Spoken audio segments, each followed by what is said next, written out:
આગળ વધી અમદાવાદની વાત કરીએ। અમદાવાદમાં ઉમેદવારોની પસંદગીને લઈને કોંગ્રેસમાં હજુ પણ અસમંજસની સ્થિતિ છે। જી હા, કોંગ્રેસે હજુ 14 વોર્ડના ઉમેદવારો જાહેર કરવાના બાકી છે।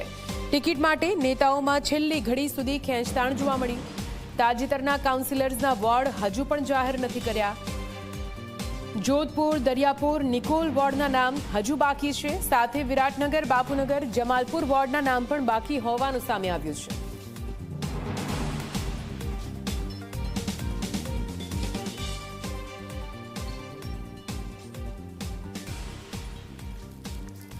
आज विषय વધુ માહિતી સાથે સંવાદદાતા ગૌરવ જોડાઈ ગયા છે લાઈવ।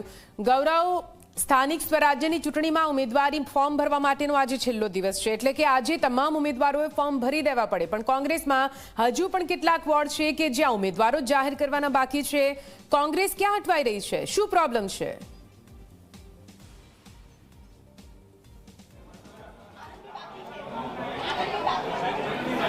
નિધિ, વાત કરીએ તો કોંગ્રેસમાં કાયમ જ્યારે ટિકિટોની વહેંચણી હોય ત્યારે જૂથવાદ હાવી થતો હોય છે અને કયા જૂથને ટિકિટ આપીએ તે સૌથી મોટો પેચીદો પ્રશ્ન બની જતો હોય છે। અમદાવાદ મહાનગરપાલિકાની ચૂંટણી માટે આજે ફોર્મ ભરવાનો અંતિમ દિવસ છે। બરાબર આ જ પ્રકારની સ્થિતિ જોવા મળી। ગઈકાલે મોડી રાત્રે 3 વાગ્યે અમદાવાદ મહાનગરપાલિકાની જે યાદી જાહેર કરવામાં આવી હતી, જેમાં 14 જેટલા વોર્ડ હતા જેમાં ઉમેદવારો જાહેર કરવામાં આવ્યા હતા। તે વોર્ડની વાત કરીએ તો જોધપુર, દરિયાપુરના 3 નામ બાકી હતા। નિકોલ, વિરાટનગર, બાપુનગર, સરસપુર, રખિયાલ, જમાલપુર, વાસણા, સરખેજ, મક્તમપુરા, બહેરામપુરા, દાણીલીમડાના 3 નામ બાકી હતા। ગોમતીપુર અને રામોલ હાથીજનના નામ બાકી હતા। આ પૈકીના જો વાત કરવામાં આવે તો અત્યારે હાલ વિરાટનગર અને બાપુનગરના નામ જાહેર કરવામાં આવે છે। બાકીના જે ઉમેદવાર છે તે હજી સુધી જાહેર થઈ શક્યા નથી, જે દર્શાવે છે કે કોંગ્રેસમાં નામની પસંદગી કઈ રીતે કરવી એ સૌથી મોટો પેચીદો પ્રશ્ન થઈ ચૂક્યો છે। કારણ કે જો કોઈ એક વ્યક્તિને ઉમેદવારી માટે ટિકિટ આપવામાં આવે તો બાકીનું જૂથ છે તે સીધી રીતે નારાજ થઈ જતું હોય છે અને ચૂંટણીમાં સક્રિય ના રહેતા સામેના પક્ષને મદદ કરે તે પ્રકારનું વર્તન જોવા મળતું હોય છે। એટલે કોંગ્રેસ માટે એક શાંતિ તેર તૂટેની સ્થિતિ જોવા મળતી હોય છે। પહેલી યાદી ચોક્કસ કોંગ્રેસે ભારતીય જનતા પાર્ટી પહેલાં જાહેર કરી હતી, પરંતુ બાકીની યાદી કોંગ્રેસ જાહેર કરી શક્યું ન હતું।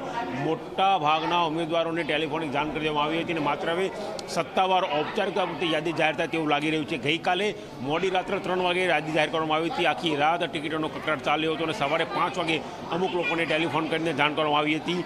છેલ્લી ઘડીએ ડમી ઉમેદવાર અને જે સત્તાવાર ઉમેદવાર છે તે શોધવાની કવાયત કોંગ્રેસ હાથ ધરી છે, પરંતુ હાલની સ્થિતિ એ છે કે હજુ કેટલાક વોર્ડ છે કે જ્યાં સત્તાવાર ઉમેદવારો જાહેર થઈ શક્યા નથી। નિધિ, બિલકુલથી ગૌરવ, નજર રાખજો, ફરીથી આપની પાસે આવીશું। તો આપ જુઓ, કોંગ્રેસ દર વખતની જેમ આ વખતે પણ ટિકિટ વહેંચણીમાં થોડી વિલંબમાં છે, કેમ કે આજે છેલ્લો દિવસ છે ઉમેદવારી પત્રક ભરવાનો અને હજુ સુધી 14 જેટલા વોર્ડ છે જેમાં ઉમેદવારો જાહેર જ નથી કરવામાં આવ્યા। મોટી અવઢવ, મોટી અસમંજસ, હવે કોના નામ જાહેર છેલ્લી ઘડીએ થાય છે તેના પર અમદાવાદની નજર।